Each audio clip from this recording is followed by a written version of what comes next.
Hello guys, magandang hapon. Ayan, pauwi na tayo. Subalit, nakita natin ang mag-asawang rainbow.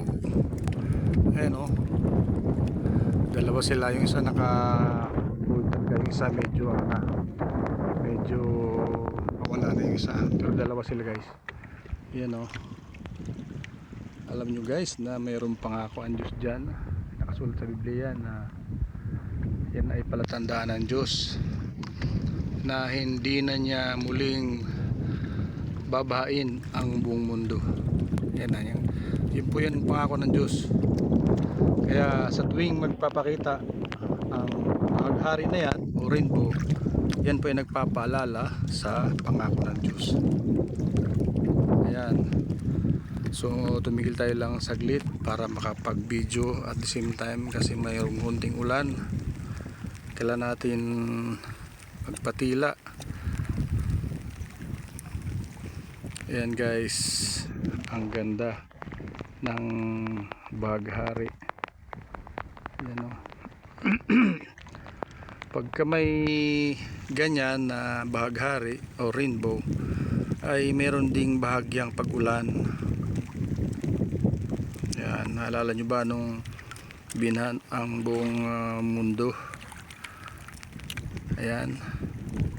So nangako ang Diyos na hindi na niya muling babahain o hindi na siya magpapasapit ng baha, na malaking baha sa buong mundo. Kaya po naglagay siya ng palatandaan.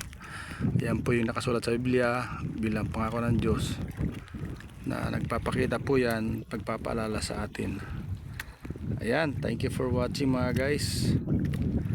Yan, so galing tayo doon sa malayo. Yan ba ating pinanggalingan na yun, no? Malayo, malakas po ang hangin kaya nahihirapan po tayo magsagwan, kaya nagpahinga muna tayo ng konti. At the same time meron din tayong konti. Ito yung baghari guys. Yan, so medyo may ambon, delikado ito sa mga ng resistensya sa katawan. So yan, malayo po pinanggalingan natin mga guys. Ayan o, galing tayo sa Barangay Butik.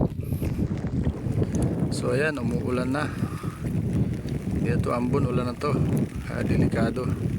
So thank you for watching kasi mababasa guys ang aking cellphone. Ayan, thank you for watching. God bless po sa inyo lahat. Ayan po yung baghari ng Panginoon na pinapakita niya. Thank you for watching. God bless.